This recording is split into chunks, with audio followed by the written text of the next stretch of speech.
So today is our second lecture on thyroid disorders.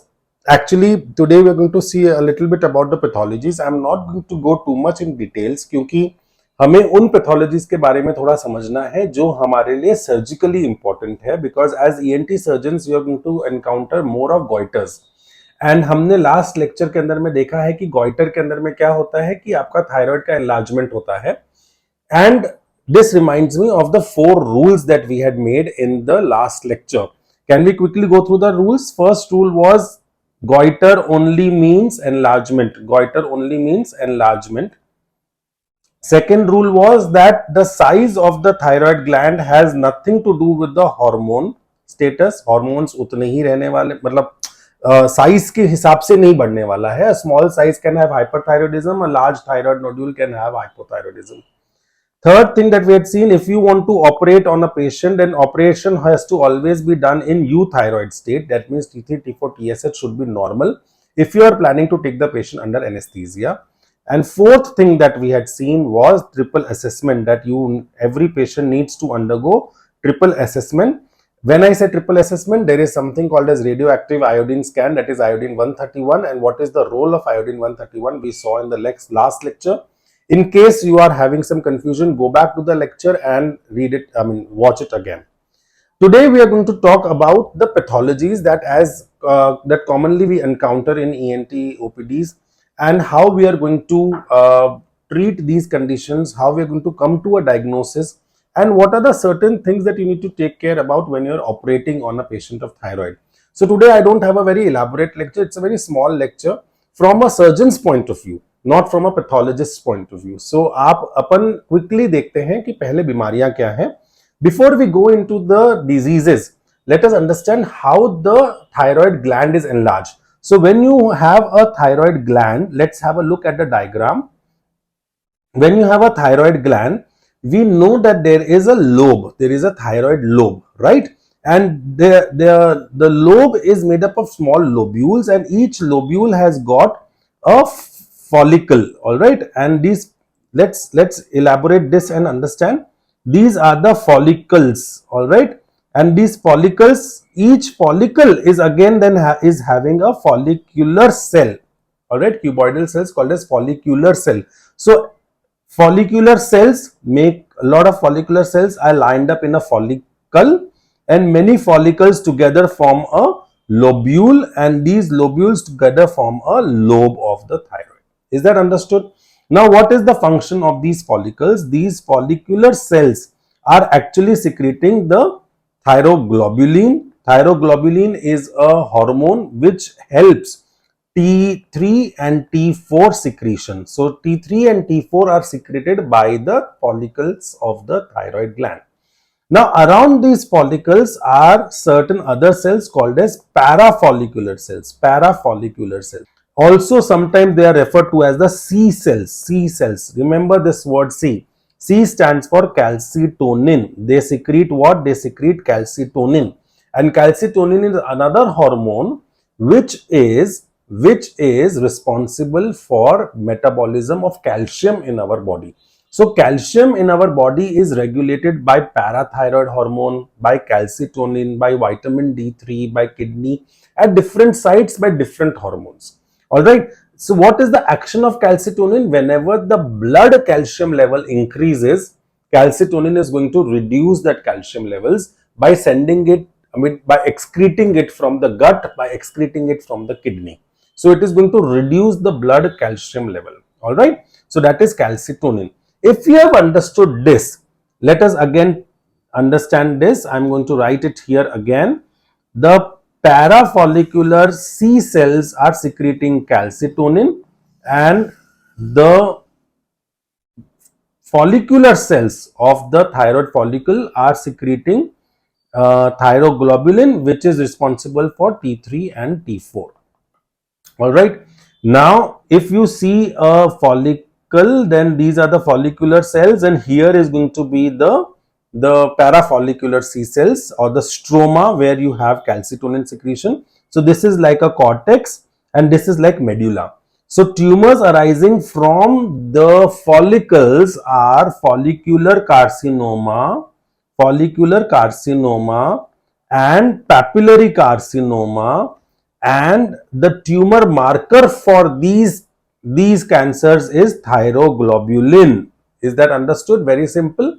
Tumor arising from the parafollicular cells, और what we can attribute कि ये medulla है, तो इसमें से निकलेगा tumor that is called as medullary carcinoma, and the tumor marker for medullary carcinoma is what? It is calcitonin. It is calcitonin. Is this simple and understandable?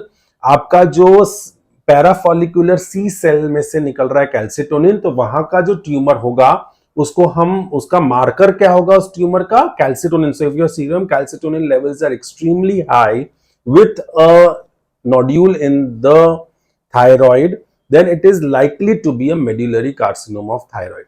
If your serum thyroglobulin levels are extremely high, और tumour marker हमारे लिए thyroglobulin कब काम आता है? जब हम thyroid का पूरा एक्सीजन कर देते हैं, टोटल थायराइडेक्टमी कर देते हैं. जब हम टोटल थायराइडेक्टमी कर देते हैं तो हमारे ये सारे फॉलिकल्स निकल गए हैं, थायराइड ग्लैंड पूरा निकल गया है.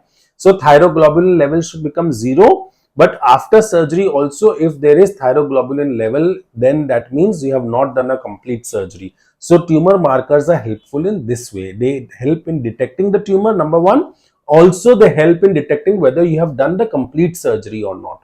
So this is about the tumors. Now tumors हमारे पास में कौन से टाइप के होते हैं?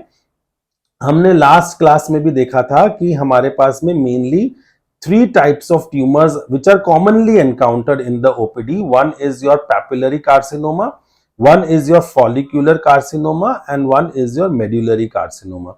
There is something also called as anaplastic carcinoma. Anaplastic carcinoma means there is anaplasia. That means now this proliferation is not going to get controlled, and usually these patients have got a very grave prognosis.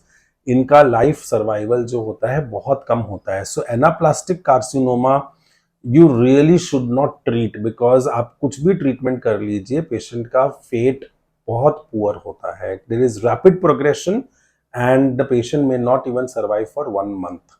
So anaplastic carcinoma, no treatment required. Now how about papillary carcinoma of thyroid? हमने last time बात करी थी. Papillary carcinoma जो होता है वो spread कैसे होता है?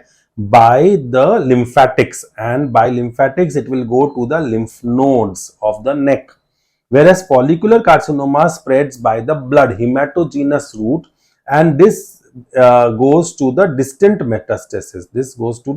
metastasis. So how can you remember this? I mean, there are going to be a lot of mnemonics, but you can remember that follicular carcinoma जो होता है ना वो deposits करता है. It is going to get deposited in the body like a fixed deposit you have in the bank. So it is like a fixed deposit. FD कराते हैं ना हम बैंक के अंदर में. So follicular carcinoma goes for distant metastasis, whereas papillary carcinoma goes for lymph node metastasis. So if you have a patient of papillary carcinoma of thyroid, what is your surgery going to be? Your surgery is going to be total thyroidectomy with neck dissection.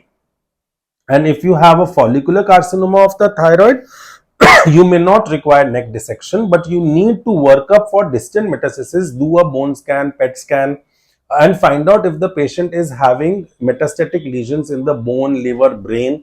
And if there is metastasis, then the survival or prognosis is very, very poor. Medullary carcinoma, on the other hand, is usually sporadic, but in around 25 to 30% of the individuals it can be familial, and it is associated with multiple endocrine neoplasia, MEN syndrome, MEN syndrome we call it. You know there are 2 types of MEN syndrome, MEN 1 and MEN 2. Carcinomas of the thyroid are common with MEN 2 syndromes, MEN 2A and 2B. In both of them you will get medullary carcinoma of thyroid. All right. So these are the common cancers that you will encounter in your OPD with thyroid. Now for the cancers of the thyroid, there are a lot of stratifications, risk stratifications that are given in textbook कि किसको कितना operate करना है, किसको operate नहीं करना है, total thyroid करना है, हेमी थायराइड करना है. तो उसके लिए हम there are many types of risk stratification given. What we commonly follow is about age, gender, size and extent of the tumor, or we call this as ages, AGES, alright, AGES class stratification. Age में हम क्या देखते हैं कि usually all people less than 18 years of age, or earlier it used to be 60 years, but now the new AJCC classification has given it to be 55 years. So अगर 18 years से कम as है या 55 years से ज्यादा as है, then they are high risk people. So these are the high risk cases. Gents, males are always high risk patients. Females इस age group में high risk है. So males are always high risk. Males में इतना common नहीं होता है. Size less than 1 centimeter is normal, so we are writing the high risk cases. So we are going to write that size more than 1 centimeter. more than 1 centimeter nodule अगर आपके thyroid के अंदर में है तो वो डेफिनेटली हाई रिस्क है. और एक्सटेंट का मतलब ये है कि अगर आपका मल्टीफोकल डिजीज है, मल्टीफोकल यानी मल्टी नोड्यूलर गॉइटर है and multiple foci of papillary carcinoma है, या पेशेंट को लिम्फ नोड्स पॉजिटिव आ रहे हैं सीटी स्कैन एफएनएसी के अंदर में, then these are all your high risk individuals. So अगर आपके पास एक हाई रिस्क इंडिविजुअल है, then you have to go for nothing else but total thyroidectomy. But if you have a low risk patient, so let us say you have a 30-year-old female patient who has a tumor of 1 centimeter and it is no lymph nodes are positive, so lymph node negative, then these patients you can go for hemithyroidectomy alone. Otherwise, you need to undergo total thyroidectomy only. Have you understood how to deal with cases of malignancies?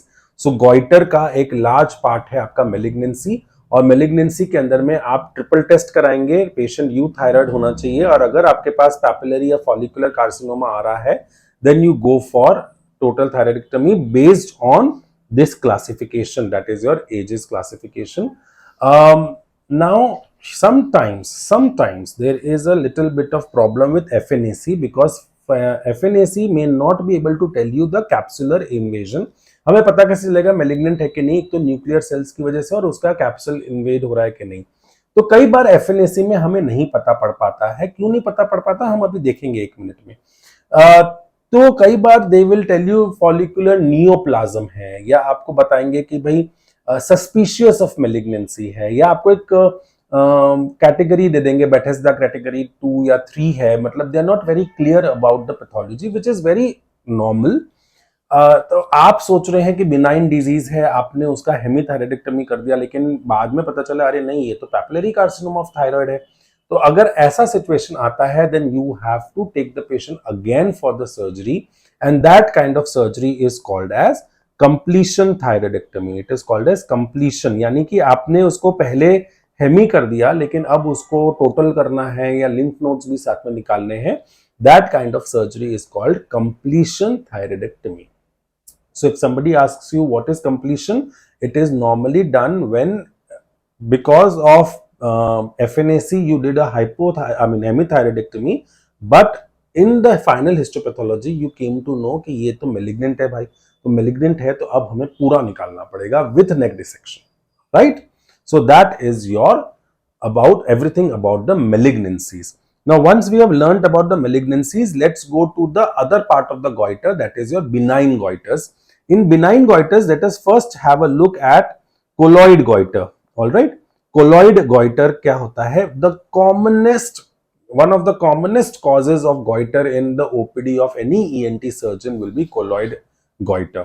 Colloid basically क्या होता है? Colloid is like a gelatin, jelly जैसा material होता है, liquid material होता है, जो thyroid के अंदर में ऑलरेडी नॉर्मली होता है.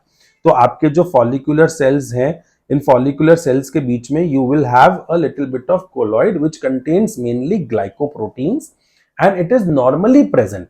But sometimes what happens is these cells, जो follicular cells है, they will start undergoing degeneration, and this colloid will only increase.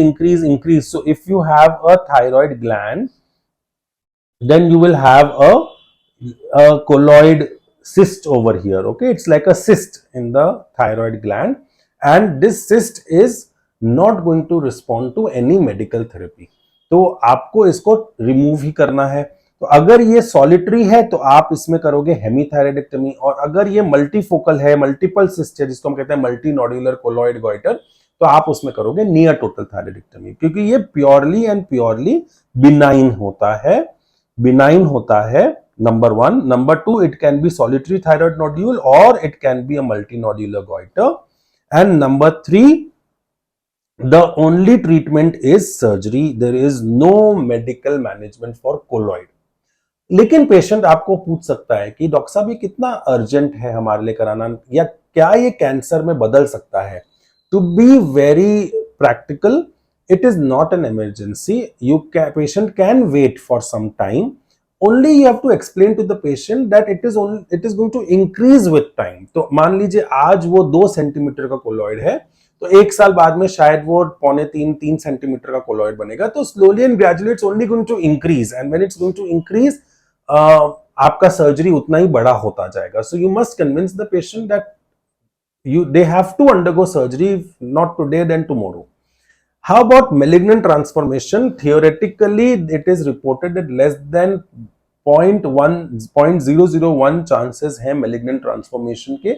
I have never seen or heard any case which has gone from colloid to malignancy. But here I would like to bring in the point जो हमने पहले छोड़ दिया था कि FNAC में कई बार गलतियां क्यों हो जाती हैं. क्या होता है कि हमारा, मान लीजिए कि ये थायराइड ग्लैंड है और इस थायराइड ग्लैंड के अंदर में एक कैंसर बन रहा है. ठीक है, एक कैंसर बन रहा है. लेट अस से this is a papillary carcinoma of thyroid, let us assume. तो इसमें क्या होता है, क्योंकि ये मेलिग्नेंसी है ना, तो ये धीरे धीरे प्रोलिफरेट करता रहेगा और बढ़ता रहेगा. तो इसका जो सेंट्रल पार्ट है ना, this will keep on undergoing necrosis. तो यहां पे आपका नेक्रोटिक फ्लूइड बढ़ता रहेगा. So what happens sometimes that आपने जब पेशेंट को FNAC के लिए भेजा, तो FNAC के अंदर में वो यहां से अगर उन्होंने एस्पिरेट करा तो उनको कोलॉइड मटेरियल निकलेगा, and they may report it as colloid. And if you take FNAC from this part, that is the solid part, then you may get cancer cells.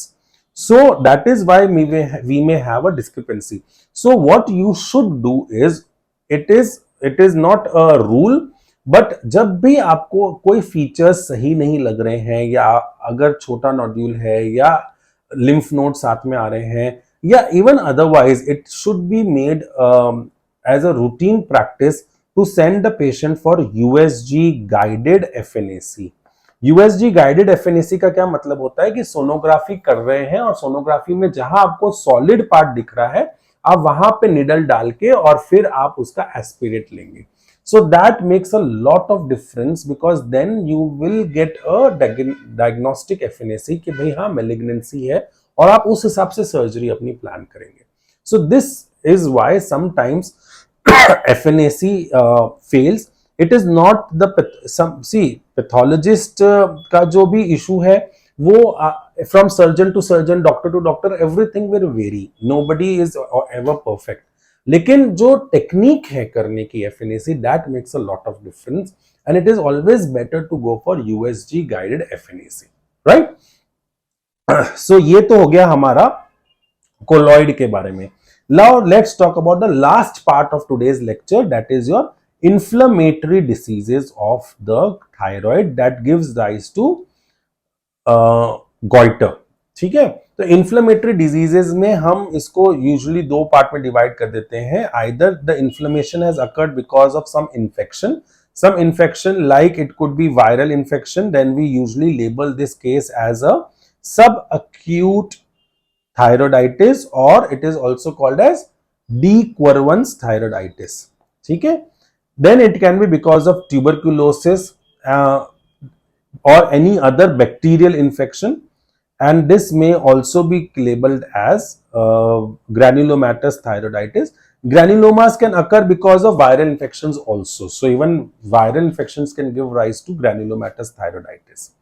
The other set of diseases we have are autoimmune diseases. Autoimmune diseases मतलब हमारी body में हमारे ही against antibodies बन गई हैं, and these are the very common conditions that you get, like you have got Graves disease, जिसके अंदर में हमारे अगेंस्ट एंटीबॉडीज बन रही हैं, हाशिमोटोस डिजीज, इसके अंदर में भी एंटीबॉडीज बन रही हैं. Riddles thyroiditis, this is also again, and sometimes even Hurthal cells.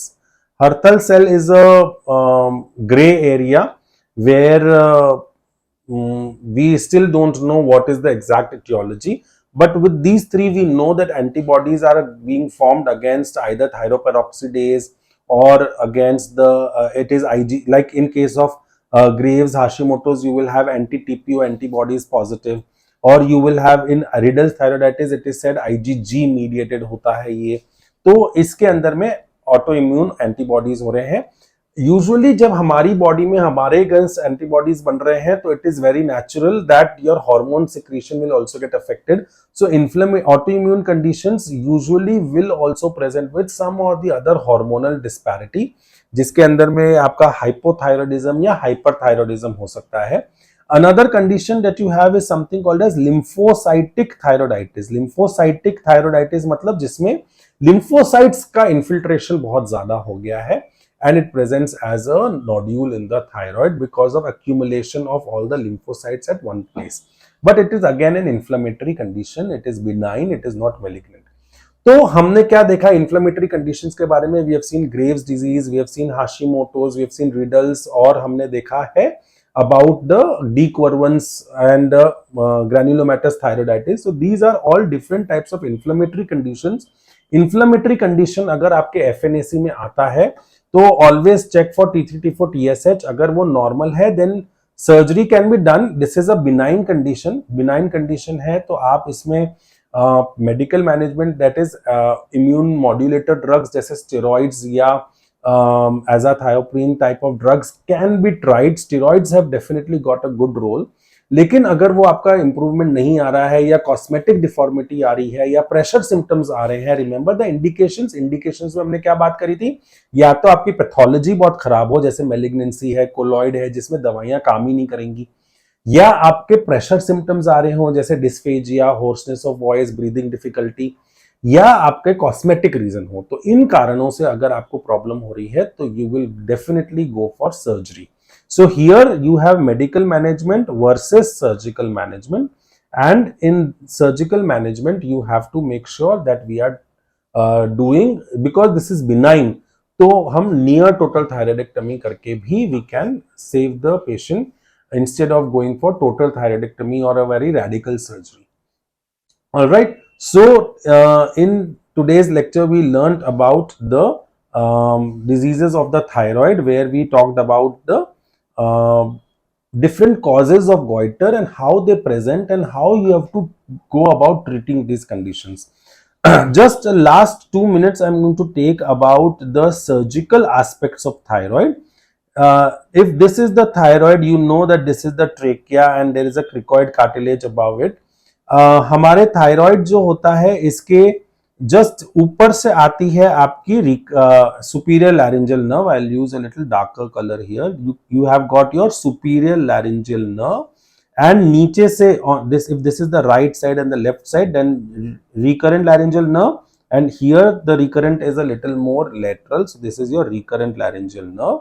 Another thing that you will have here is your parathyroid